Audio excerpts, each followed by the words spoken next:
Bonjour à tous et bienvenue pour cette rentrée sur le podcast The Big Shift. C'est le premier épisode qu'on a enregistré depuis le début des vacances, donc ça fait vraiment plaisir. Bienvenue à ceux qui nous écoutent après avoir pris une bonne résolution d'été de s'informer sur l'urgence climatique. Bravo à vous, on espère que vous allez rester un moment. Petit point, vous êtes maintenant plus de 8000 à nous écouter tous les mois. Et pourtant, on n'a que la moitié qui sont abonnés sur les plateformes, même moins que ça, je pense. C'est très important pour nous que vous vous abonniez si TBS vous intéresse. C'est notre meilleur moyen de monter dans les classements et d'être mieux mis en valeur pour toucher plus de monde. C'est ça, finalement, notre objectif final. Donc, aidez-nous à atteindre cet objectif, s'il vous plaît, en vous abonnant. C'est assez facile. Et vous pouvez aussi nous suivre sur Instagram et sur LinkedIn. C'est les deux réseaux sur lesquels on est les plus actifs et sur lesquels on vous propose des petits posts pour vous donner matière à réflexion toutes les semaines. Cette semaine, j'ai enregistré avec Amélie Deloche du collectif Paye ton influence. Dans cet épisode, je me suis rendu compte de la puissance de l'influence et des influenceurs sur notre société, sur nos modes de consommation. Et j'avoue que ça m'a fait un peu froid dans le dos. Amélie explique très bien les différentes conséquences et les mécanismes de l'influence, des relations entre influenceurs et communautés, et de comment est-ce qu'on peut faire pour interpeller nos influenceurs sur l'urgence climatique.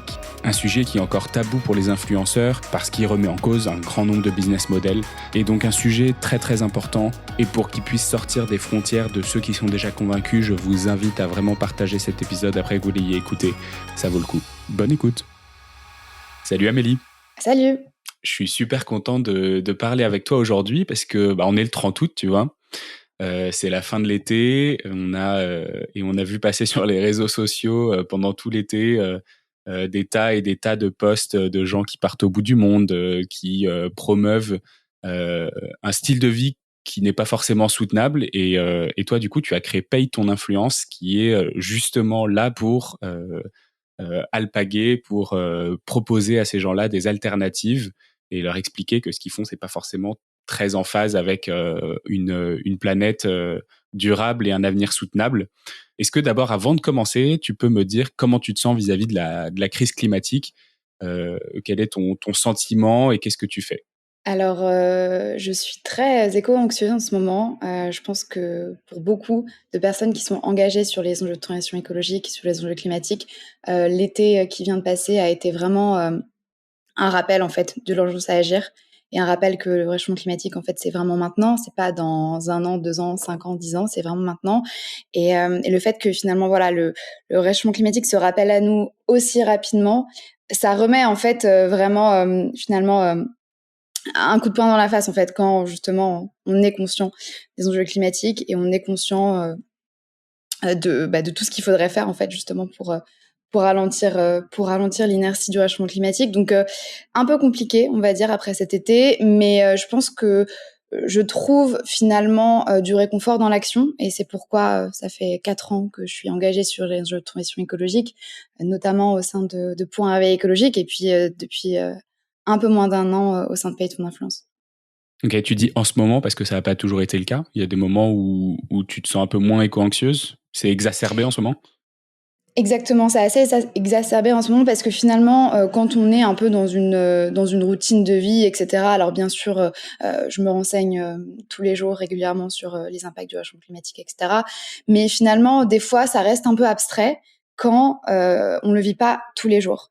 Mais quand il se rappelle à nous dans notre pays, dans notre quotidien, c'est là qu'on se dit: «Ah oui, vraiment, là, c'est la catastrophe», et il faut vraiment agir extrêmement vite. Et après, je pense que c'est aussi sain de pas être éco-anxieux non plus 100% du temps, et de pouvoir aussi avoir des portes de sortie et de pas justement être toujours dans la négativité malgré la réalité climatique. C'est pourquoi, voilà, il y a des fois, on va dire, des piqûres de rappel qui font plus mal que d'autres sur le réchauffement climatique. Tu m'as parlé un peu de Pour un réveil écologique. C'est quoi ton parcours?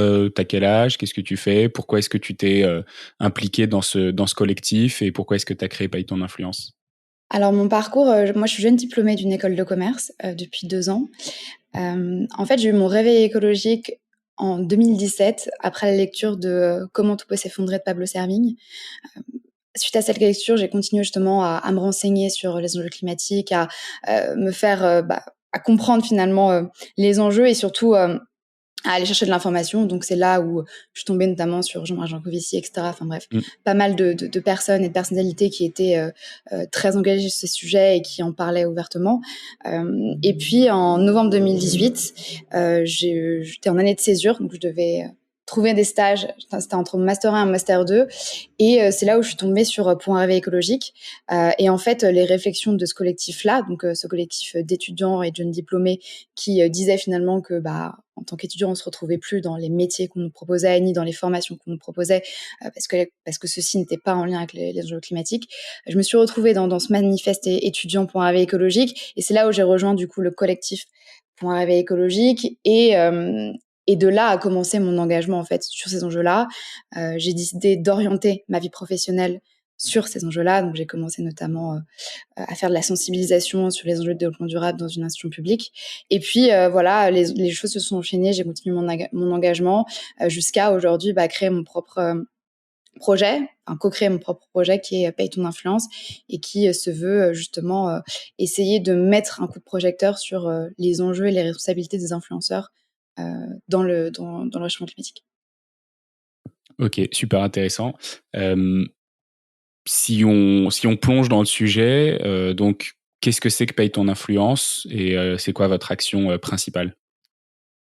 Alors, Paye ton influence, c'est un projet, un collectif qui a été créé en décembre 2021 et qui a pour objectif de réveiller le monde de l'influence sur les enjeux climatiques. En fait, ce qu'on a ce qu'on a pu voir justement avec les cofondatrices de Paye ton influence, c'est qu'aujourd'hui, la plupart des gens de notre génération sont sur les réseaux sociaux, mais que finalement, le réchauffement climatique n'est pas présent sur Instagram. Et que finalement, les influenceurs qui sont extrêmement suivis, qui sont extrêmement regardés par les personnes de notre génération, continuent à promouvoir des modes de vie et de consommation qui sont à rebours total de la réalité climatique actuelle. Et finalement, ces personnes-là normalisent des comportements de consommation et des modes de vie qui ne sont plus viables. Et surtout, finalement, ils retardent l'action de notre génération et de manière générale des personnes qui les regardent, en finalement faisant croire qu'on peut continuer le monde d'avant. Alors qu'aujourd'hui, finalement, il faudrait justement avoir des comportements de consommation plus sobres et des modes de vie plus sobres. Et finalement, sur les réseaux sociaux, on ne le voit pas, ça. Le réchauffement climatique n'existe pas vraiment. Et du coup, on s'est dit, finalement, les influenceurs, ils ont un impact énorme. Ils font partie du problème parce que justement, ils favorisent et normalisent des comportements aujourd'hui qui ne sont pas viables écologiquement. Mais aussi, ils font partie de la solution parce que justement, c'est des personnes qui sont extrêmement suivies, qui sont des leaders d'opinion, qui dictent les normes sociales et qui justement peuvent sensibiliser de manière assez facile et très large sur les enjeux climatiques si justement ils décident de s'engager là-dessus. D'accord. Est-ce que avant d'avancer là, est-ce que tu peux me faire une définition peut-être de influenceur? Ça peut paraître un peu évident pour un certain nombre de nos auditeurs, mais pour d'autres peut-être pas. Qu'est-ce que c'est qu'un influenceur? Est-ce qu'un journaliste est un influenceur? Est-ce qu'un politicien est un influenceur? Où est-ce que tu mets le curseur et quel est je sais pas, quel est leur vrai impact en fait? Pourquoi est-ce qu'on dit qu'ils ont une telle aura et un tel pouvoir de décision sur la société? Alors, je pense qu'il n'y a pas une définition précise d'influenceur parce qu'il y a plein de types d'influenceurs différents, mais on va dire que pour généraliser, un influenceur, c'est une personne qui va créer du contenu sur les réseaux sociaux, qui va être suivie pour cette création de contenu et qui va finalement monétiser, on va dire, son audience et le fait qu'il soit suivi sur les réseaux sociaux pour en faire un métier et gagner de l'argent. Et notamment, la plupart des influenceurs aujourd'hui qu'on voit, c'est des personnes qui vont en fait pour gagner de l'argent grâce à leur création de contenu sur les réseaux sociaux, faire des partenariats notamment avec des marques, avec des entreprises, etc. Ok. Et finalement, c'est quoi le gros souci avec ça? C'est un modèle économique? Pourquoi est-ce que c'est délétère? Est-ce que c'est juste une dérive d'un modèle qui pourrait être sain? D'une certaine manière, oui, parce que du coup, le marketing d'influence, qui est le fait d'utiliser son influence et sa communauté pour lui vendre justement des produits, c'est quelque chose qui est assez récent, qui a à peine 10 ans, on va dire. Enfin, en tout cas, qui s'est vraiment développé quand Instagram a explosé. Ouais. Et en fait, le problème aujourd'hui, c'est que finalement, les gens sont sur les réseaux sociaux, de plus en plus, parce que les plateformes aussi, on va dire, captent l'attention de plus en plus. On voit des plateformes comme TikTok notamment qui sont vraiment des drogues en fait aujourd'hui. Et c'est là en fait où potentiellement se créent des réflexions pour notamment la jeune génération et où finalement se créent des tendances, des normalisations de comportements, etc. Et, euh, et c'est là en fait où sont les gens et les influenceurs justement qui ont notamment des grandes communautés, ils influencent en fait, ils influencent leur Mmh. audience à, à avoir certains comportements de consommation, à avoir certains modes de vie qui sont aujourd'hui pas viables. Et c'est ça en fait le problème aujourd'hui. Le monde de l'influence et le secteur de l'influence de manière générale, c'est un secteur économique à part entière qui est en train de complètement exploser parce que les gens sont de plus en plus sur les réseaux sociaux, donc on va dire il y a de plus en plus de marge de manœuvre pour leur faire de la pub et vendre des choses justement parce que l'audience est là. Et c'est un secteur qui fait pas du tout sa transition écologique, qui intègre pas du tout finalement d'éthique dans ses pratiques. Pourquoi ? Parce que aussi le métier d'influenceur en tant que tel, notamment en France, n'est pas reconnu par la loi en fait.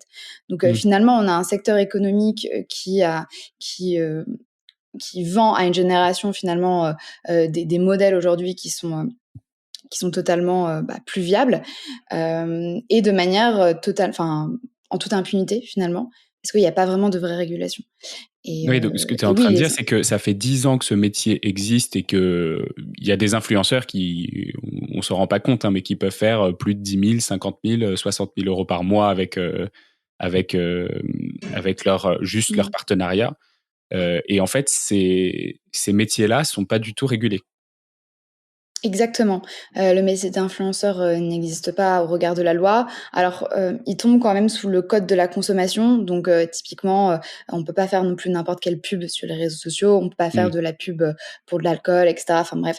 Mais de manière générale, un influenceur va pouvoir faire autant de partenariats qu'il veut par jour, par mois, autant de typiquement des gros concours aussi pour gagner des choses avec des marques. Et du coup, il y a un total manque de régulation et un total manque d'éthique aujourd'hui au niveau des influenceurs parce que forcément, il y a des enjeux de business model. Ce business model-là des influenceurs, il est basé sur la promotion de la consommation, les partenariats, etc. Mmh. Et du coup, c'est très compliqué en fait pour les influenceurs de vraiment s'inscrire de manière pertinente dans une transition écologique parce que ça veut forcément dire refuser certains partenariats avec certaines grosses industries polluantes. Ça veut dire aussi potentiellement faire moins de partenariats, adapter aussi ce qui est valorisé sur son compte. Et aujourd'hui, ce qui rapporte le plus et ce qui paye le plus, c'est les grosses industries. Ça va être notamment la fast fashion, les compagnies aériennes, etc. Et du coup, c'est ça qu'on voit sur les réseaux sociaux et c'est ce type de partenariat qui est majoritaire aujourd'hui. Et j'aimerais qu'on revienne un petit peu sur la relation qu'entretient un influenceur avec sa communauté. Tu parles de relations parasociales dans un article que j'avais lu.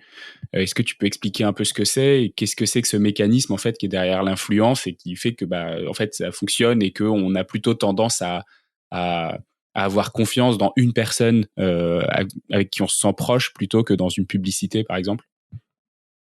En fait, cette relation, parasociale qui est créée, ce qu'il y a derrière, c'est le fait que, finalement, quand on suit quelqu'un, dans son quotidien, tous les jours, on voit, ses stories, potentiellement on voit ses vidéos sur YouTube, on a vraiment l'impression limite de connaître cette personne et finalement on s'attache très vite, comme on peut s'attacher typiquement à un personnage de série ou un personnage de film, Mmh. en fait. Et on a limite l'impression de connaître cette personne et il y a une relation de confiance qui se crée et du coup, ce que va dire cette personne, ça va être, finalement, être pertinent et potentiellement amener à consommer ou à avoir certains comportements parce qu'on fait confiance à cette personne.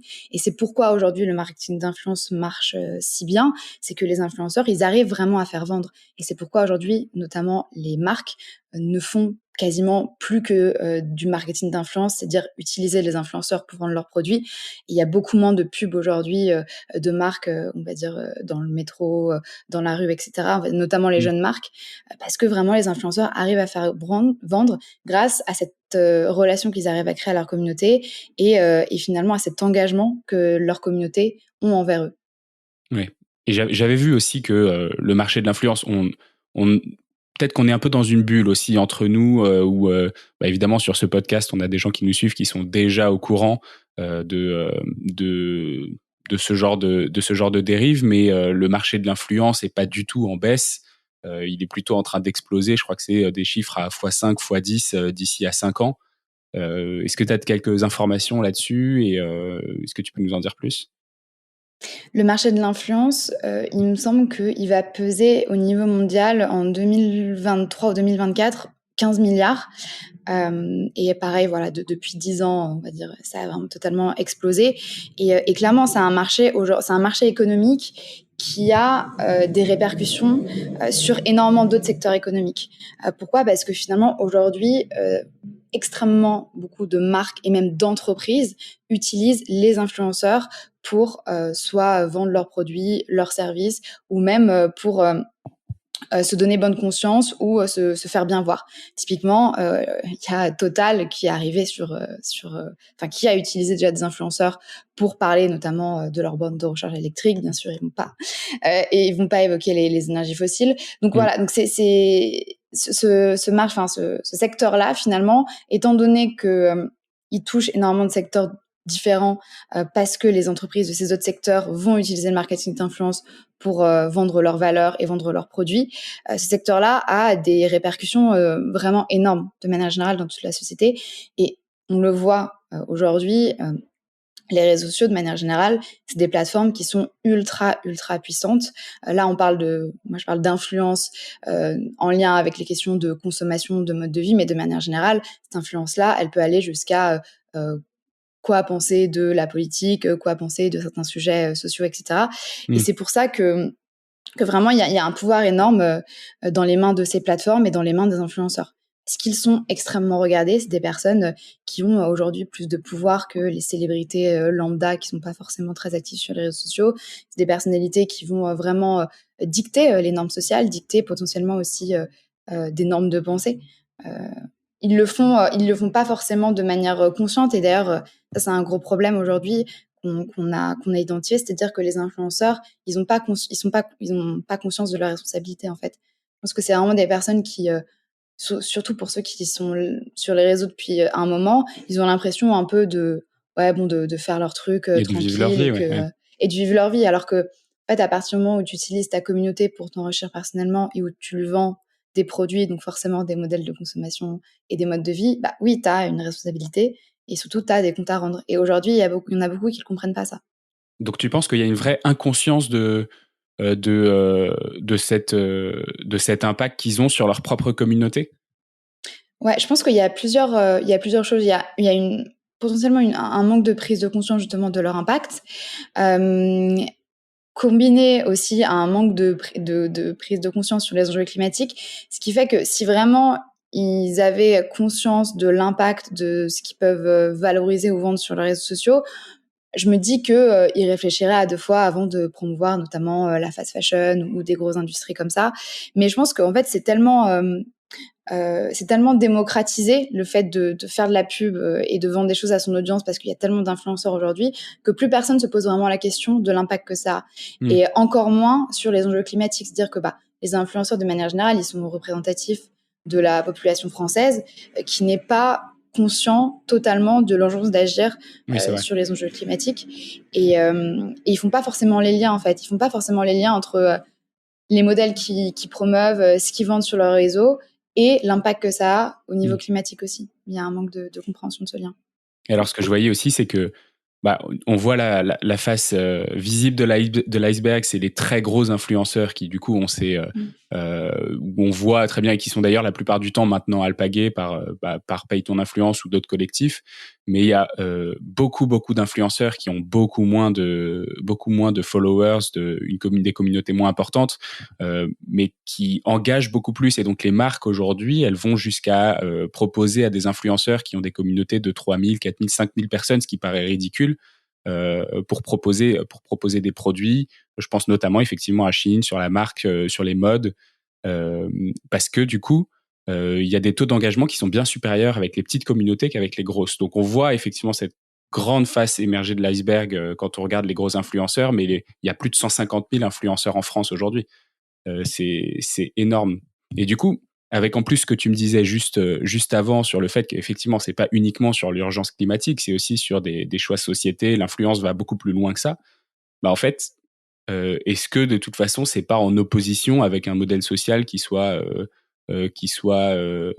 pas, qui soit viable et en fait, ce serait quoi le premier truc pour réguler le marché de l'influence, que ce soit sur le sujet de l'urgence climatique ou sur des sujets sociaux? Le marché de l'influence, et le secteur de l'influence de manière générale, finalement, il est à l'image de l'ensemble des secteurs économiques de la société. C'est-à-dire que, en fait, il y en a beaucoup qui, s'ils font une transition, pertinente, en fait, ça remet en question même leur viabilité à exister. Mais ça, c'est finalement, pareil pour tous les secteurs économiques et du coup, le marketing d'influence en soi, étant donné que, c'est un secteur qui finalement est basé sur la publicité. Finalement, on peut clairement remettre en question sa légitimité à continuer à exister. Mais en même temps, on sait très bien que les influenceurs ne vont pas disparaître du jour au lendemain. Du coup, comment on fait justement pour essayer de réguler ce secteur-là et essayer de l'inclure dans une certaine transition écologique la plus pertinente qui soit. Nous, ce qu'on pense, c'est qu'il y a énormément de marge de manœuvre. En fait, aujourd'hui, dans la rhétorique qu'utilisent les influenceurs pour vendre les produits, dans les partenariats qu'ils font, dans ce qu'ils promeuvent, finalement, ils pourraient typiquement, je sais pas, à chaque fois qu'ils vendent un produit ou à chaque fois qu'ils parlent d'une marque, dire à leur communauté, voilà, je vous vends ça, enfin, je vous propose ça, mais n'achetez que si vous avez besoin. Ils pourraient aussi typiquement arrêter de faire des stories dans les aéroports, arrêter de valoriser le fait qu'ils prennent l'avion. Ils pourraient aussi revoir leur Même dans le partenariat. cas où Donc, ils voyagent, éviter de promouvoir exactement. d'accord, ouais. C'est ça. Bien sûr, revoir leur partenariat, essayer d'être, plus strict sur les industries avec lesquelles ils travaillent et rester dans une ligne éditoriale, qui, est en lien avec leurs valeurs. Souvent, je veux dire les influenceurs, ils peuvent promouvoir la fast fashion tout en étant, conscients des enjeux parce que vu que c'est des industries qui sont, dont ils sont dépendants des fois pour leur business model, finalement, ils acceptent de la promouvoir alors que ça fait pas forcément partie de leurs valeurs. En fait, il y a vraiment plein de marges de manœuvre aujourd'hui. Alors bien sûr, ces marges de manœuvre, elles, elles sont souvent corrélées à potentiellement, on va dire, sacrifier une partie de son chiffre d'affaires, mais aussi Mmh. pour être plus en lien et plus cohérent dans son influence et plus cohérent avec ses valeurs et avec les enjeux climatiques. Mais ça veut potentiellement aussi dire toucher une nouvelle audience qui va être d'autant plus engagée envers l'influenceur. Et comme tu disais, l'engagement, c'est quelque chose qui est absolument indispensable. Et, euh, et voilà, après, clairement, il y a plein de freins à l'engagement sur ces sujets-là. Il y a plein de freins à la transition écologique des influenceurs, parce que forcément, il y a, euh, comme je le disais juste maintenant, sur des questions de business model, voilà, accepter potentiellement de commencer une transition et de peut-être euh, sacrifier un peu de son chiffre d'affaires pour justement être d'autant plus cohérent avec les enjeux climatiques. Mmh mh. Il y a aussi une peur au niveau de perte de followers, parce qu'on peut perdre nos followers historiques, mais potentiellement en gagner aussi. Hein. Mais voilà, une perte de followers. Et puis, on va dire que c'est s'engager sur les enjeux de transition écologique et commencer à finalement faire transitionner son influence pour qu'elle soit plus pertinente, c'est pas si facile en fait. Il faut déjà qu'il y ait une formation de ces influenceurs-là et une prise de conscience. Et cette prise de conscience, elle n'est pas encore là. Et c'est ça en fait le problème, c'est que tant que t'es pas conscient des enjeux et que t'es pas conscient de l'impact que t'as et des répercussions que ça a sur tes abonnés de manière générale sur le monde, c'est compliqué de vraiment commencer à faire le premier pas du changement, quoi. Mmh. Tu as quand même des exemples d'influenceurs qui ont bifurqué ou qui sont sur un chemin de «rédemption» entre guillemets, hem, ou qui Ouais, essayent de alors faire les choses mieux? Parce que tu me parlais aussi de grandes contradictions entre des influenceurs qui ont des valeurs écologiques ou en tout cas qui sont au courant et qui comprennent l'urgence climatique, mais qui pourtant acceptent quand même des partenariats délétères. Est-ce que du coup, il y en a qui essayent de remettre ou en tout cas qui en parlent? Je parle pas il y a d'influenceurs écolos, je parle d'influenceurs classiques.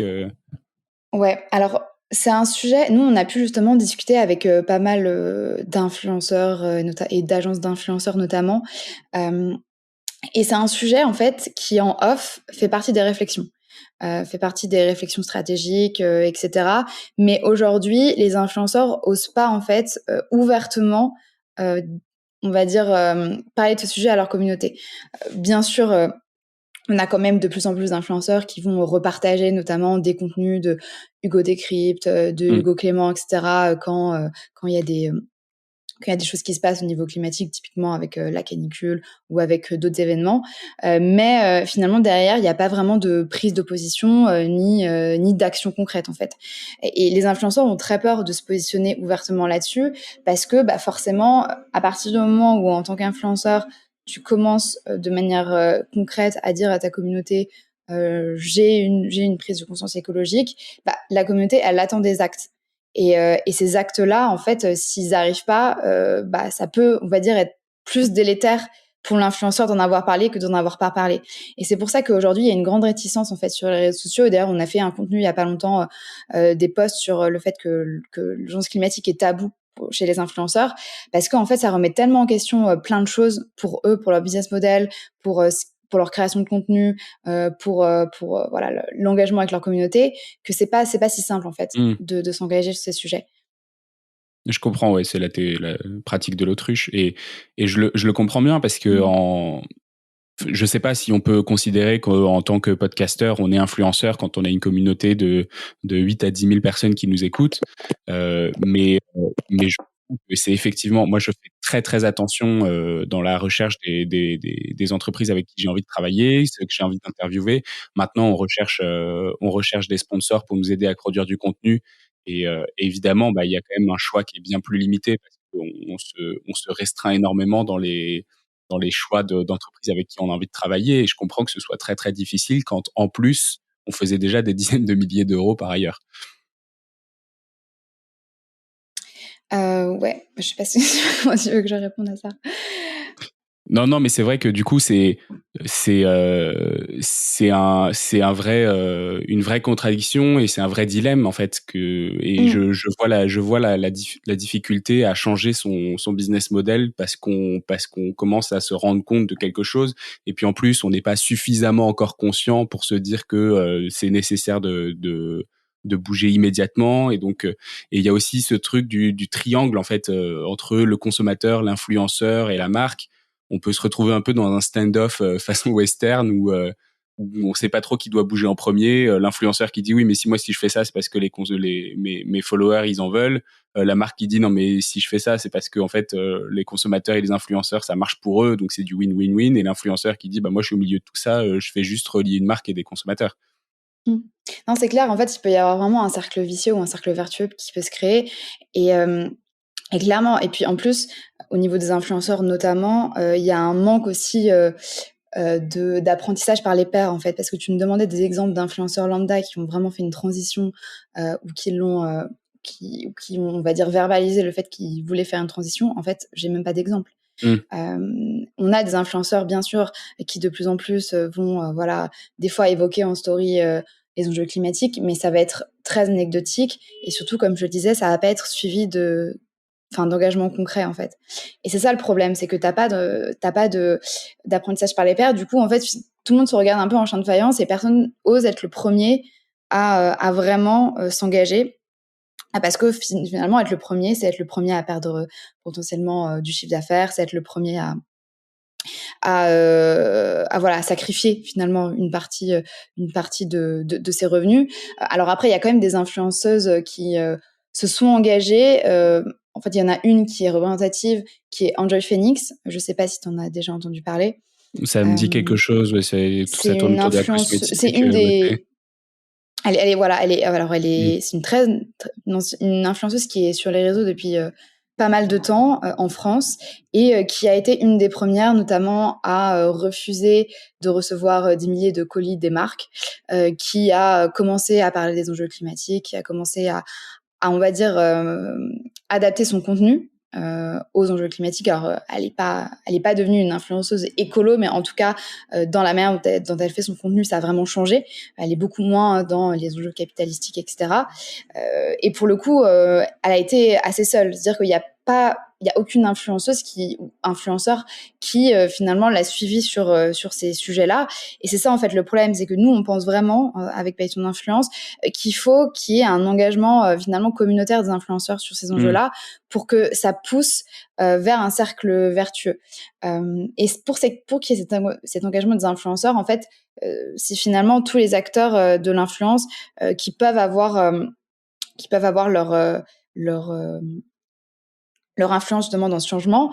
Tu parlais des marques, typiquement, si les marques commencent à être de plus en plus strictes avec les influenceurs avec lesquels elles travaillent, où elles veulent justement travailler avec des influenceurs qui intègrent de l'éthique dans leur pratique, notamment de l'éthique écologique, et qui justement vont de plus en plus refuser de travailler avec certains influenceurs qui font énormément de partenariats, etc. Ça peut pousser les influenceurs à se remettre en question et à adapter leur contenu. Si justement les influenceurs commencent à refuser de travailler avec certaines marques, avec certains secteurs économiques, ça va potentiellement pousser ce secteur économique-là à réfléchir justement à ces pratiques et à potentiellement évoluer. Il y a aussi un troisième acteur qui est les followers, c'est-à-dire que nous aussi avec Paye ton influence, l'idée c'est d'aller justement interpeller les influenceurs, toujours de manière bienveillante et pédagogique, notamment à travers soit des commentaires sous leurs posts, soit des messages privés. Ou typiquement, on va leur dire, voilà, est-ce que tu as pensé à ton empreinte carbone là-dessus? Est-ce que sur ce contenu-là, tu as pensé aux impacts, etc. Et finalement, on voit de plus en plus de commentaires comme ça sur les réseaux et ça pousse les influenceurs à se remettre en question aussi. S'ils voient justement que leur audience est de plus en plus engagée sur ces questions d'enjeux climatiques, s'ils perdent justement la pertinence qu'ils ont envers l'audience, c'est quelque chose qui peut être très délétère pour eux. Et puis, tu as bien sûr aussi le quatrième acteur qui est les plateformes de réseaux sociaux. Instagram, typiquement, aujourd'hui, laisse un peu faire ce qu'il veut. Il n'y a pas vraiment d'encadrement sur, je sais pas, les allégations climato-sceptiques ou les choses comme ça, en fait. Et même sur le type de publicité qu'il peut y avoir sur la plateforme aujourd'hui, finalement, c'est comme Facebook, c'est-à-dire que les publicités, elles sont en fonction de la personne qui regarde, donc en fonction, elles sont pas décidées par la plateforme. Et du coup, donc ces quatre acteurs-là, les influenceurs, les marques, l'audience et les plateformes de réseaux sociaux, ils peuvent avoir justement leur impact et leur influence dans la transition écologique du secteur de l'influence marketing. Et aujourd'hui, on va dire qu'il y a des petits pas qui sont faits par un peu tous, mais pas des pas assez, on va dire, ambitieux pour que vraiment il y ait un shift et un changement pertinent de ce secteur-là. Vous, chez Paye ton influence, comment est-ce que vous faites pour aider les gens qui ont envie d'aider à la prise de conscience de leurs influenceurs? Est-ce que vous avez des méthodes au-delà de alpaguer et d'interpeller vous-même sur les réseaux? Est-ce que vous avez des méthodes pour que nous, on puisse aussi interpeller nos influenceurs préférés? Alors en fait, avec Paye ton influence, nous, donc comme je disais, on a cet enjeu d'aller influencer l'influenceur en tant qu'audience. C'est-à-dire que finalement, on sait que les influenceurs, ils vont lire les commentaires, ils sont très alertes sur ce que pense l'audience de leur contenu. Donc finalement, voilà, comme je disais tout à l'heure, mettre un petit commentaire pour rappeler, leur rappeler leur empreinte carbone ou l'impact de leur partenariat, c'est important. Après, de manière générale, nous, dans notre contenu, ce qu'on met en avant vraiment à notre audience, justement, c'est toutes les problématiques aujourd'hui en lien avec le monde de l'influence et des enjeux climatiques pour finalement que l'audience, notre audience, qui sont des personnes qui suivent des influenceurs, finalement comprennent comment aujourd'hui prendre du recul finalement sur ce qu'il y a sur les réseaux sociaux pour essayer de pas se faire finalement influencer dans des comportements de consommation ou des modes de vie qui sont pas cohérents avec les enjeux climatiques et de manière générale aussi aller en parler autour de soi de cet enjeu des influenceurs et c'est clair que de toute façon en tant qu'internaute sur les réseaux sociaux ce qu'on y fait, donc les personnes qu'on suit, les contenus qu'on like, etc., ça a un impact.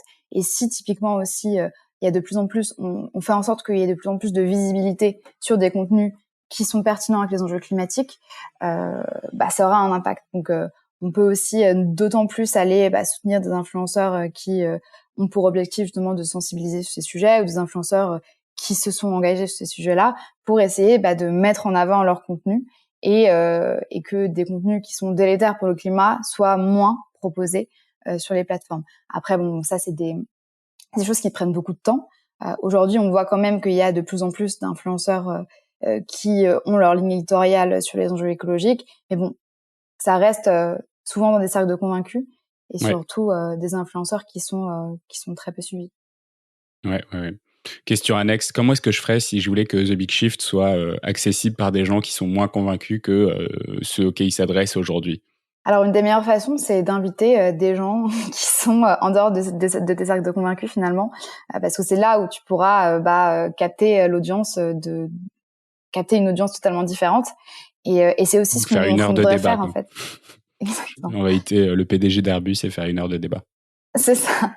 Non, mais en vrai, pour le coup, ça, c'est une méthode qui est une des plus efficaces, en fait, parce que c'est comme ça qu'on a accès à une audience totalement différente. Peut y avoir aussi le fait de parler de certains sujets. Typiquement, nous, le fait de parler des influenceurs, on se rend compte que l'audience qui nous suit, c'est pas forcément des personnes qui sont ultra engagées ou ultra conscientes des enjeux écologiques. C'est aussi beaucoup de personnes qui en ont juste marre d'être abreuvées de partenariats toutes les 3 stories ou tous les 2 posts, en fait. Et d'ailleurs, nous, justement, pour d'autant plus sortir de nos cercles de convaincus et avoir accès à une audience qui est, on va dire, encore moins consciente des problématiques du monde de l'influence, on aimerait pouvoir faire du contenu, justement, avec certains influenceurs qui sont pas trop engagés encore, mais qui sont assez quand même réceptifs à ce qu'on veut leur dire. Mais on n'y arrive pas encore. On n'y arrive pas encore parce que forcément, comme je le disais précédemment, c'est compliqué pour un influenceur de parler de ces sujets-là ouvertement à son audience. Ce serait qui votre cible privilégiée? Il y en a beaucoup, hein. Il y a finalement un pool d'influenceurs assez classiques qui ont entre, on va dire, 500 000 et 1 million d'abonnés, qui sont très regardés et qui finalement font un peu du contenu similaire les uns aux autres, qui sont pas forcément qui sont pas forcément dans une ultra consommation, mais qui utilisent l'influence de manière générale quand même pour faire des partenariats. Et on sait que il y a plein d'influenceurs qui commencent à être réceptifs au sujet des enjeux climatiques.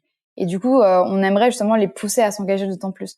Mais c'est compliqué. C'est compliqué parce que, comme je le disais, il y a plein de freins qui les empêchent.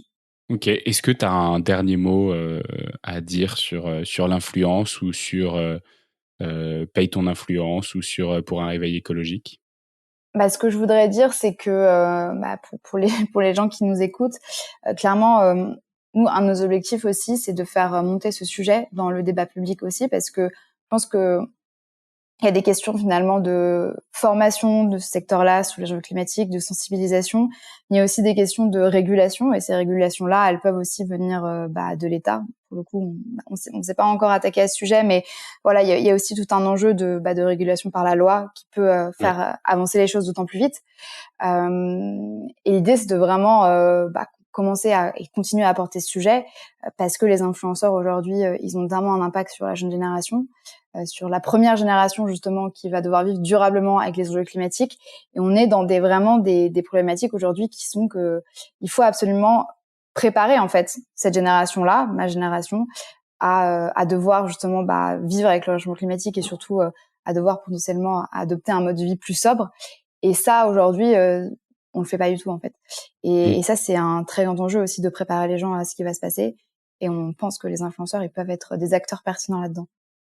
Bon, et le meilleur moyen d'aider Amélie, c'est de partager cet épisode. Merci beaucoup à tous.